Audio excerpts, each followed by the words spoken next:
toy izao ndraiky avana ny teny zaraina zay omenantsika anio.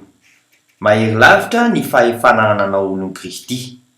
Raha mangororo ny mpitarika aty an-tany dia mipaka amin'ny tanàna misy azy.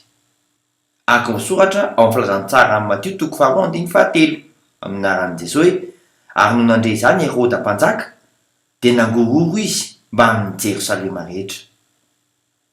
Hipakatra any an-danitra kosa izay fehezinao olon Kristy aty an-tany.